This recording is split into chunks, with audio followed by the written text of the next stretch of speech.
আজকে রেসিপি হলো দোকানের মতো নরম তুলতুলে আর সুস্বাদু গোলাপ জামুন। খুব সহজেই বাড়িতে কিভাবে এই পারফেক্ট গোলাপ জামুন বানাবেন তা আজকের ভিডিওতে ধাপে ধাপে দেখাবো। তাই আর দেরি না করে চলুন ভিডিওটি শুরু করি। আর যেসব বন্ধুরা নতুন দেখছো অবশ্যই চ্যানেলটি সাবস্ক্রাইব করো।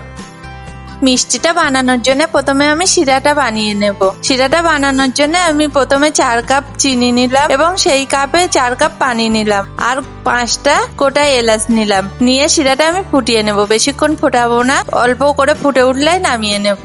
নামিয়ে ঢাকনা চাপা দিয়ে রেখে দেব। এবার ডোটা মেখে নেব। ডোটা মাখার জন্য 2 কাপ ময়দা, 1 কাপ গুঁড়া দুধ এবং হাফ কাপ সুজি দুধে ভিজিয়ে রেখেছিলাম 15 মিনিট আগে সেই সুজিটা, এবং সাদা তেল হাফ চা চামচ এবং বেকিং পাউডার হাফ চা চামচ দিয়ে ভালো করে ডোটা মেখে নেব।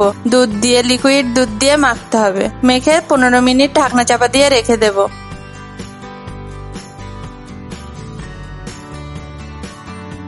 15 মিনিট পর ঢাকনা খুলে আমি ডোটা থেকে ছোট ছোট লেচি কেটে গোল গোল করে নেব। ভালো করে হাতে তেল লাগিয়ে নিতে হবে।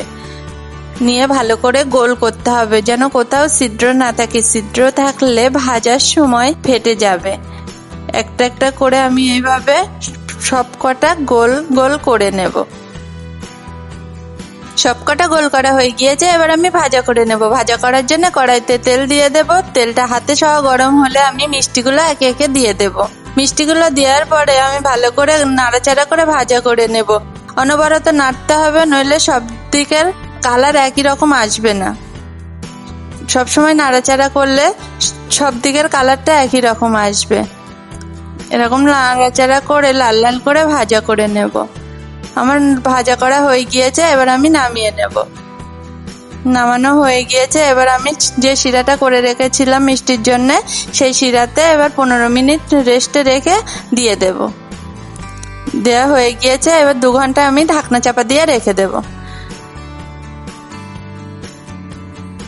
2 ঘন্টা পর ফাইনালি আমার মিষ্টিটা তৈরি হয়ে গিয়েছে।